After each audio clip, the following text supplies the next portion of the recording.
हम जा रहे हैं आज हुमायूं देखने के लिए। तो दोस्तों मैं पहुंच चुका हूं सराय काले जो मेट्रो स्टेशन है वहां पर, और यहां से पास ही में है हुमायूं। चलिए चलते हैं और उसको एक्सप्लोर करते हैं। बहुत ही हिस्टोरिकल प्लेस है और यहाँ की जो लाइनें हैं ना एकदम सब। दिल्ली, जहाँ इतिहास और आधुनिकता एक साथ पटरियों पर दौड़ते हैं, मेरा आज का सफ़र शुरू होता है सराय काले निज़ामुद्दीन मेट्रो स्टेशन के लिए।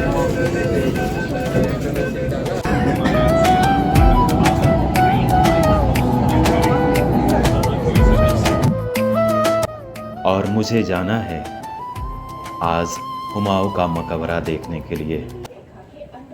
पिंक लाइन का यह स्टेशन सिर्फ एक स्टॉप नहीं बल्कि यह दरवाज़ा है जो हमें 21वीं सदी के शोर से निकालकर 16वीं सदी की खामोशी में ले जाता है।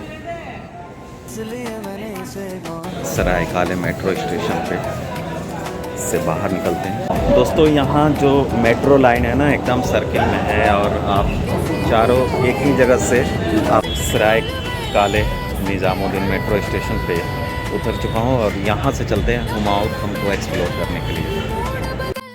स्टेशन से बाहर निकलते ही दिल्ली अपनी रफ्तार में दिखती है, लेकिन इस भीड़ भाड़ से महज कुछ ही कदमों की दूरी पर मथुरा रोड के किनारे एक ऐसी इमारत खड़ी है।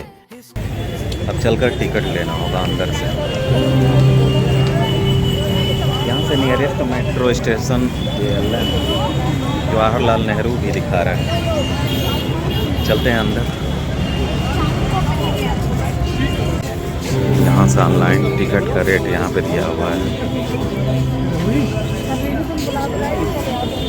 या वहाँ से निकाल। यहाँ पे दिया है हुमायूं का मकबरा सूर्योदय से सूर्यास्त तक हुआ, उसके पश्चात पुनः रात्रि 9 बजे तक गेट को खुला है। टिकट काउंटर से हमने टिकट ले लिया। टिकट पड़ा है 40 रुपये का। ऑनलाइन पेमेंट की भी सुविधा है, वहाँ से 35 का पड़ रहा था, लेकिन हमने काउंटर से लिया क्योंकि पेमेंट नहीं हो पा रहा। लाइन लंबी लगी हुई है, आज सैटरडे के लिए लाइन में खड़े होते हैं। में टोकन मिला हुआ है।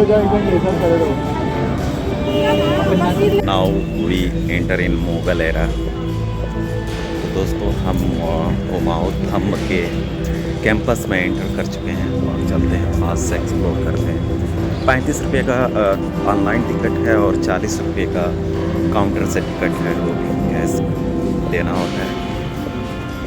फिर आपका जो अमानती सामान है बाहर आप जमा कर सकते हैं और खाने पीने का सामान आप ले जा सकते हैं। एक ऐसी इमारत खड़ी है जिसने हिंदुस्तान की वास्तुकला का चेहरा हमेशा के लिए बदल दिया। मैं जा रहा हूँ मुग़ल सल्तनत की उस पहले निशानी को देखने जिसे दुनिया हुमायूं के मकबरे के नाम से जानती है। अंदर कदम रखते ही शहर का शोर गायब हो जाता है। यह जो हरियाली और शांति आप देख रहे हैं, यह इत्तेफाक नहीं। मुगलों के लिए बाग सिर्फ सजावट नहीं थे, वो कुदरत के साथ उनके जुड़ाव का प्रतीक थे।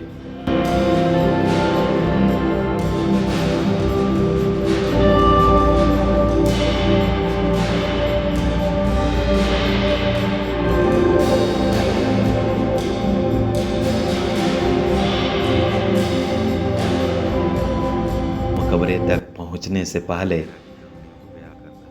हमें इतिहास के कुछ पन्ने पलटने होंगे। यह मकबरा सिर्फ पत्थरों का ढेर नहीं बल्कि एक पत्नी का अपने पति के लिए आखिरी तोहफा था। हुमायूं मुगल बादशाह बाबर का बेटा था। उनकी जिंदगी जंग और संघर्ष में बीती। उन्हें अपना तख्त खोना पड़ा, पर्शिया ईरान में शरण लेनी पड़ी और फिर बड़ी मुश्किल से उन्होंने दिल्ली दोबारा जीती। लेकिन किस्मत देखिए, जीत के कुछ ही समय बाद उनकी मौत हो गई।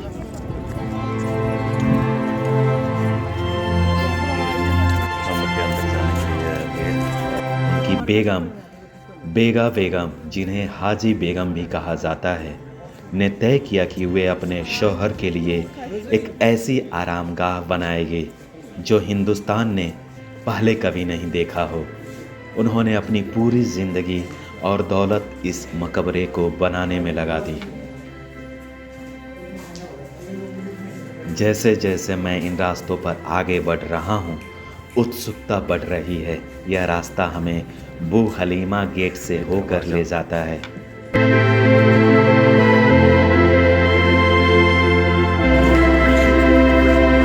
ध्यान दीजिए, मुख्य मकबरा अभी भी छुपा हुआ है।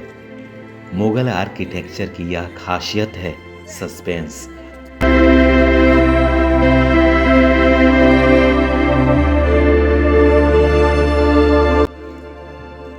वो अपनी सबसे नायाब चीज़ों को सीधे नहीं दिखाते, वो आपको इंतज़ार करवाते हैं ताकि जब पर्दा उठे तो आप बस देखते रह जाएं।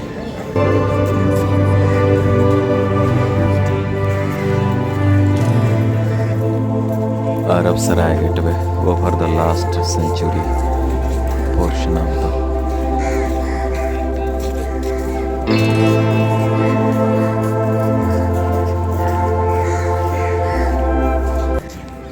यह प्लेस रियली बहुत ही पीसफुल है। दोनों तरफ ऐसे पेड़ हैं। यहाँ पर हुमायूं का मकबरा।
हुमायूं के मकबरे के बाग का पुनरुद्धार।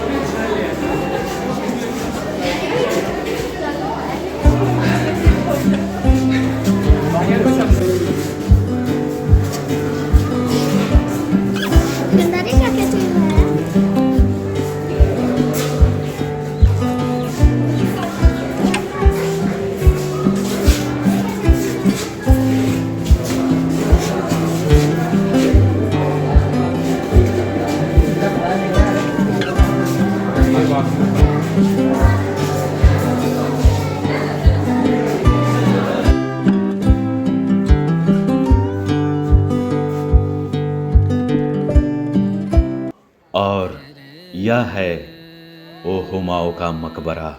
लाल बलुआ पत्थर और सफ़ेद संगमरमर का यह विशाल पहाड़, पहली नज़र में यह किसी सपने जैसे लगता है। साल 1565 में इसका निर्माण शुरू हुआ और 1572 में यह पूरा हुआ। इसके वास्तुकार थे मिराक मिर्ज़ा गियास, जिन्हें हेरात अफ़गानिस्तान से बुलाया गया था। यही वजह है कि इसमें आपको भारतीय कला के साथ साथ पार्शियन ईरानी शैली की भी झलक साफ दिखाई देती है। हुमायूं का शोकाग्रस्त विधवा हमीदा बानो बेगम ने बादशाह हुमायूं का मकबरा बनाया।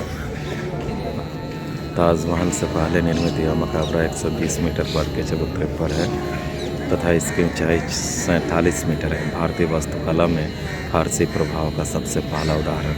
इस मकबरे के भीतर मुग़ल परिवार की 100 से अधिक कब्रें हैं, जिसके कारण इसका नाम मुग़लों का शयनागार पड़ा। लाल पत्थर तथा सफ़ेद संगमरमर का प्रयोग इतनी अधिक मात्रा में किए जाने का यह प्रारंभिक उदाहरण है। छत पर छोटी छतरियाँ चमकदार नीली टाइलों से बनी थी तथा सफ़ेद संगमरमर के गुम्बद पर तांबे की स्तूपिका की 6 मीटर ऊंची है। आर्किटेक्चर कैसे बना हुआ है यार, बिना सरिया का।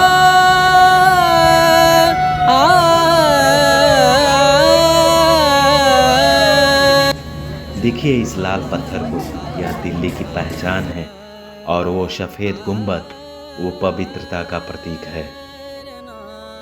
यह भारत का पहला डबल डोम है, यानी बाहर से जो विशाल गुंबद दिखता है उसके अंदर एक और छोटा गुंबद है ताकि इमारत का संतुलन बना रहे। इसकी ऊंचाई लगभग 42.5 मीटर है।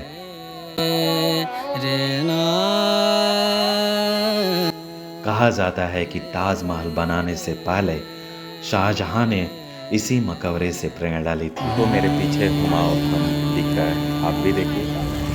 आपका भी अगर फेवरेट ऐतिहासिक जगह देखना है तो आप ज़रूर आइए, क्योंकि यहाँ पे दूर दराज से बहुत सारे। अगर आप ध्यान से देखें तो चलते हैं अंदर, देखते हैं अंदर क्या है। तो आपको यहाँ ताजमहल की फॉरनर भी यहाँ पे आए हुए हैं, विदेशी।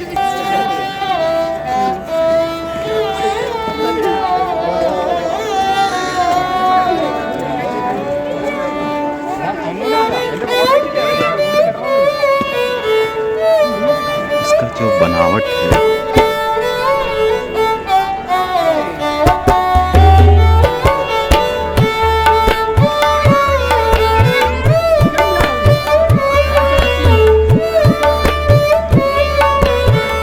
ये 75 डिग्री पे है।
के ज़माना का जो हुमायूं थंब है, जो ताजमहल का सेम कॉपी है, आप देखिए हमारे पीछे। बहुत ही ब्यूटीफुल प्लेस है, पेड़ पौधे सब हैं यहाँ पे।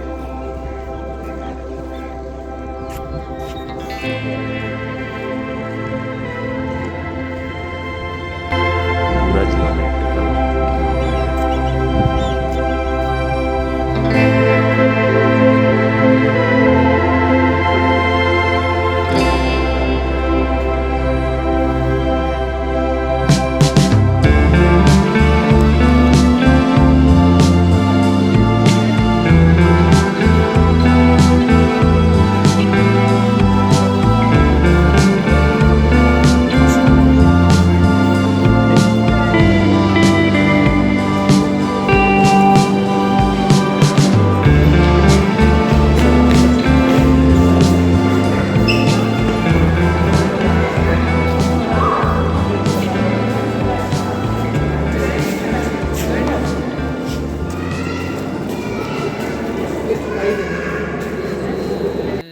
अब हम चलते हैं मुख्य कक्ष के भीतर।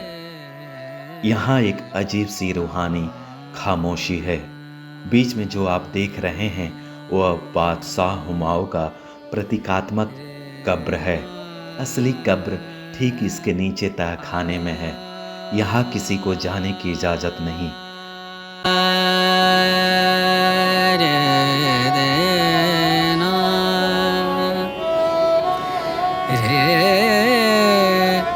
रोशनी इन जालीदार खिड़कियों से छनकर आती है, जिसे ज्यामिति पैटर्न कहते हैं। यह रोशनी और परछाई का खेल ही है इस जगह को इतना रहस्यमयी बनाता है। लेकिन हुमायूं अभी अकेले नहीं हैं। इस परिसर को मुगलों का शयन कक्ष भी कहा जाता है। हुमायूं के अलावा यहाँ उनकी बेगम दारा शिको और बाद के कई मुगल शहजादों की कब्रें हैं। तकरीबन 150 से ज़्यादा लोग इस इमारत के साये में दफन हैं। यह सिर्फ एक मकबरा नहीं, एक पूरा राजवंश यहाँ सोया हुआ है।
के आर्किटेक्चर ये बढ़िया है, देखने लायक है। और ताजमहल का कॉपी है, तो आप भी आइए यहाँ एक्सप्लोर करने और देखने के लिए।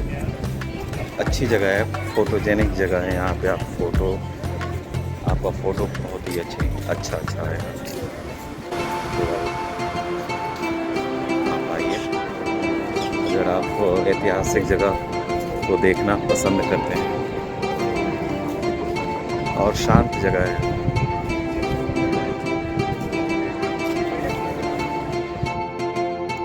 मकबरे के बाहर निकलकर जब हम नीचे देखते हैं तो हमें 4 वाक शैली नज़र आती है। यह एक ऐसा बगीचा है जो 4 बराबर हिस्सों में बटा है। इस्लाम में जन्नत को एक ऐसे बाग के रूप में बताया गया है जहाँ 4 नहरें बहती हैं। दूध, शहद, पानी और शराब मुगलों ने उसी जन्नत को यहाँ जमीन पर उतारने की कोशिश की थी।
मुगल काल के मकबरे तथा मस्जिद दोनों को लोक साहित्य में अफसरनामा के रूप में निरूपित किया गया है, जिसका आशय है अधिकारी।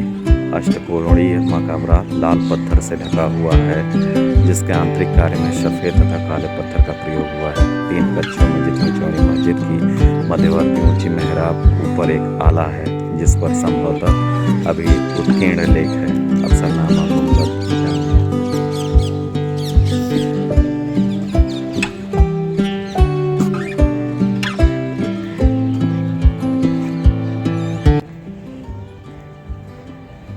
ज़्यादातर लोग मुख्य मकबरा देखकर चले जाते हैं, लेकिन इतिहास के खोजे जानते हैं कि यह खजाना अभी खत्म नहीं हुआ।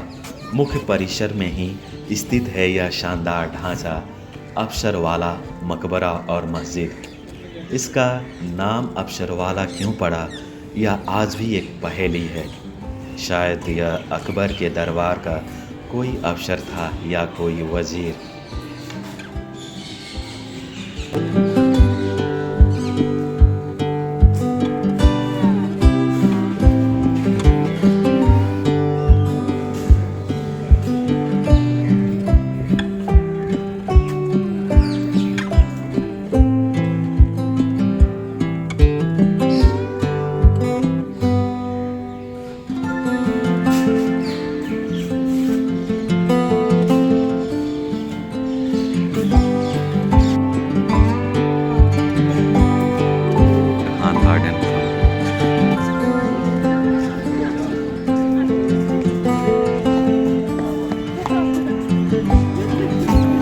ईसा खान नियाज़ी शेरशाह सूर के दरबार में अमीर थे।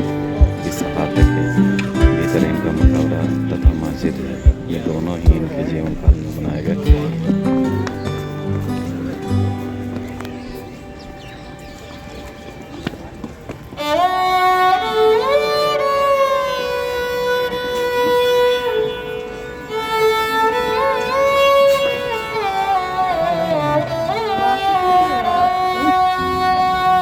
इसकी बनावट को देखिए, यह हुमायूं के मकबरे के बनने के आसपास बनी थी, लगभग 1566।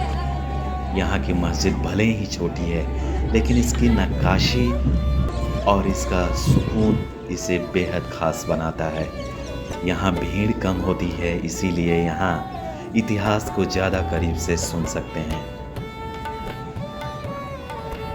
आज का यह 29 मिनट का सफ़र सिर्फ एक ब्लॉग नहीं था, यह एक कोशिश थी उन पत्थरों को छूने की जिन्होंने 500 साल का वक्त देखा है।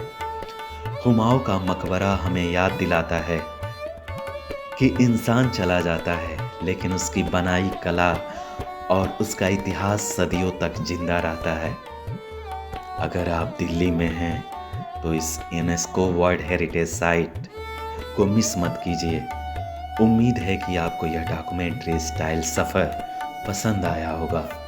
इतिहास के एक ऐसे ही पन्नों को पलटने के लिए चैनल को सब्सक्राइब करें। मैं हूं आपका दोस्त रुद्र और यह था हुमायूं का मकबरा।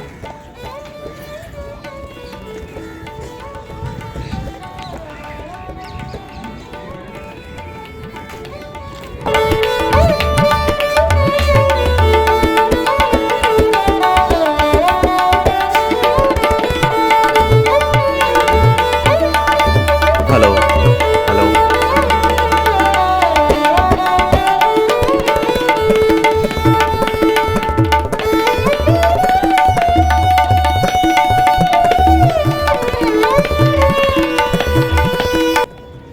दोस्तों, मुग़ल एरा को आज हमने एक्सप्लोर किया। वाकई में यह प्लेस उस दौर को याद दिलाता है जब मुग़ल शासन था। यहाँ पे सब मकबरा बना हुआ है, हुमायूं का मकबरा है, और जो आर्किटेक्चर है वो अच्छा है, बहुत ही बढ़िया है, देखने लायक है।